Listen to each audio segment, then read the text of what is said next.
Opening my eyes, which were blurry from blood and tears, I realized I was in the middle of the pitch-black forest, the looming trees pressing in around my inky blue feathers.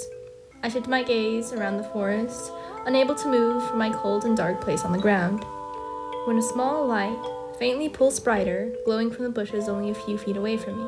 The breath was knocked out of my frail lungs. Light. The only thing I truly could see in this dark, hollow place. I scrambled to get it, ignoring the bursts of pain from every single nerve in my body. After about 2 seconds of trying to move, I stopped, unable to carry on. Whimpering in pain, I longed for the last bit of strength I had left. I urged myself forward after a brief moment of rest, scratching away at the dirt and plants to get a grip on anything that could push me farther. The little light wasn't that far away now. Only a couple more shoves. I grasped the pulsing blue light with my talons, gripping it with all the strength my feeble claws could handle. I can't let this little light go. Squinting at the pulsing light in my hands, I saw that it was some kind of necklace, in the shape of a crescent moon. My instinct was to throw it deep into the woods, to run as far away from it as possible. Moons were evil, the symbol of Umbra.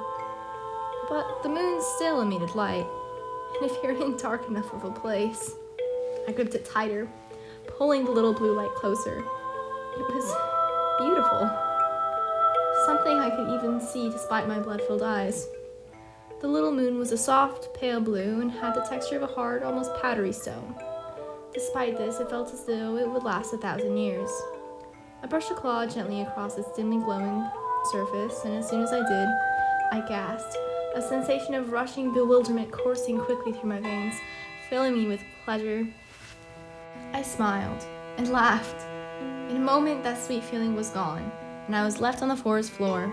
I growled slightly and clutched the necklace tighter, the thin string brushing against my forearm.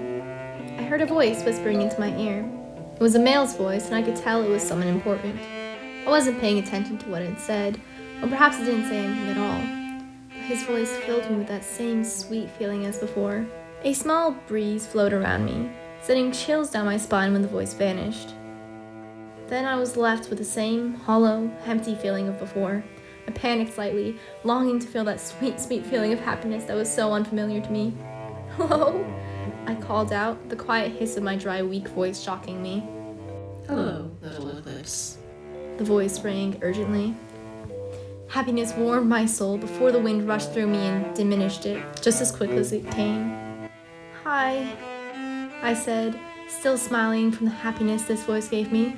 My brain was fuzzy, completely drowning out all other thoughts that didn't dwell on the pleasant bliss. "Listen to me," he whispered, quickly and forebodingly, snapping my attention back to the words he was saying. "You don't have much time left. You are dying, little eclipse."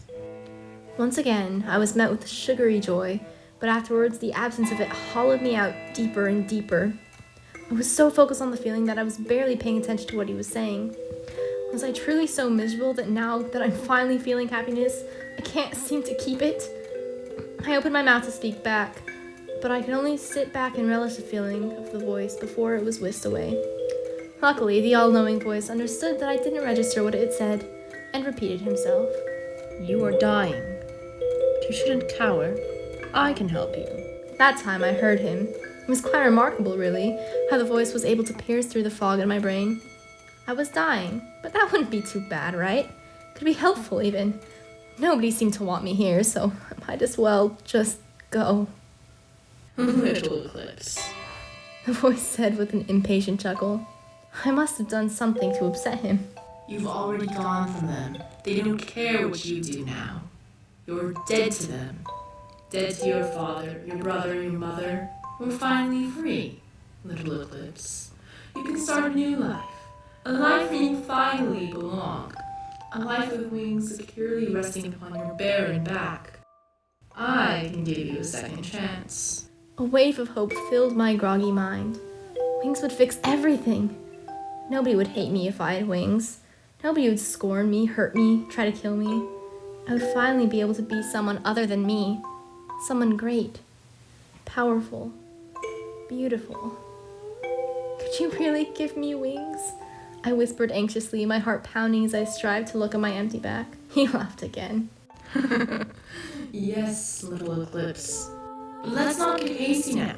Making wings from absolute scratch is a high task, even for someone like me. You need to do something for me in return.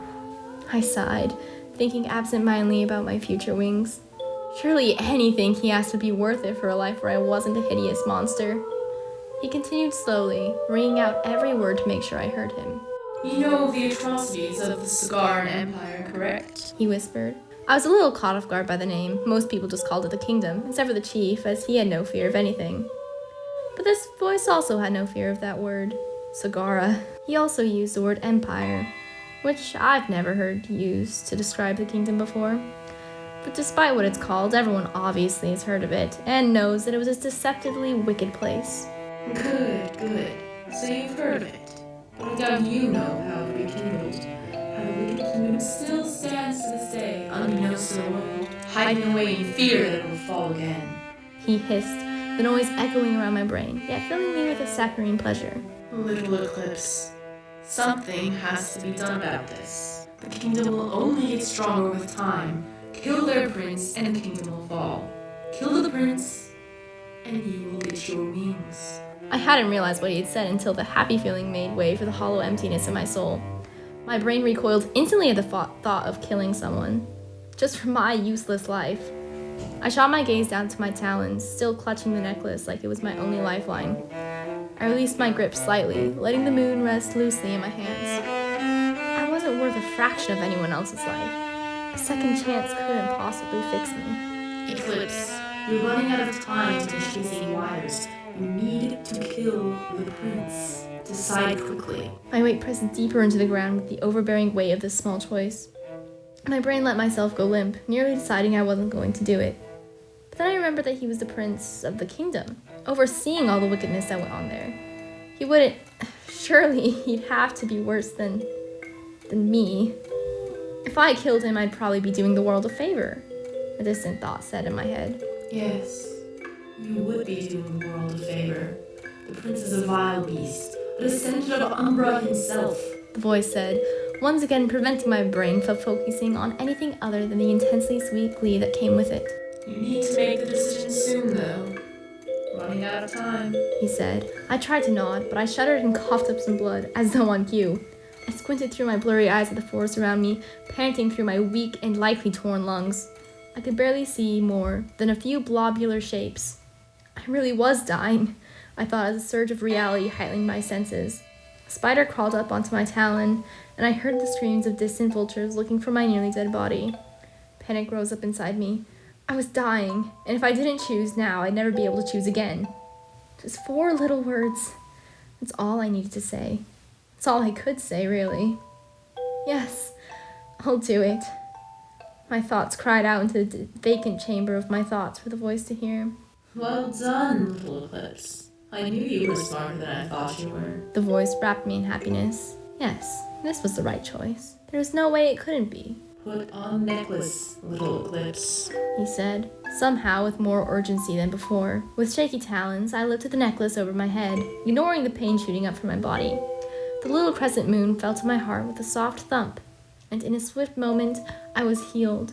A mellow light permeated the forest, wrapping all around me. Warmth cascaded over my feathers as I stood up. Not an inch of my body hurt or ached. I sighed and laughed, tears forming slightly in the corner of my eyes. I looked down at my feathers. They were glowing in places. My blue, inky splotches kept at bay. Look up, the necklace commanded.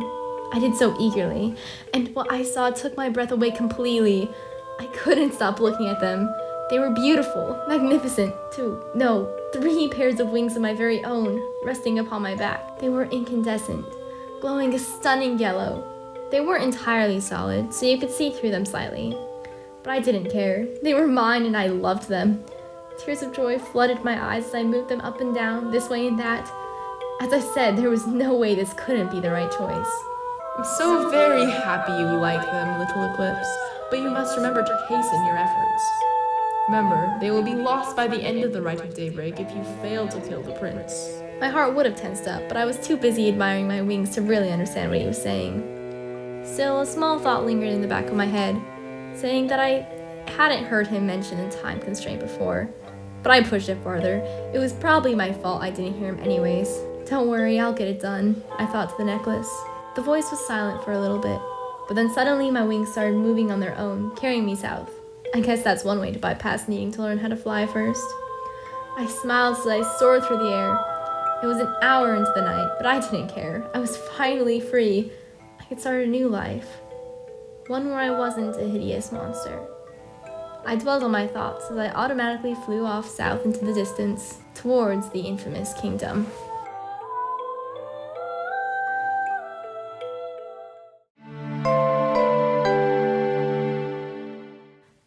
Thank you guys so much for staying till the end of this chapter. This is the end of chapter 2, and chapter 3 will be coming out eventually. If you want updates on when that will be, subscribe, because I will be making posts and shorts that will eventually tell you when it'll be. If it takes a long time, don't worry, I'm still working on it. But thank you guys so much for making this possible for me to post these stories for you guys. And as always, if you want to see the other chapters and other sections of Casting Shadows, you can click on this playlist. And thank you so much to my sister Chellaberry, who found some time to make the music in this video. And I promise that's the last thing I'm gonna say, so goodbye.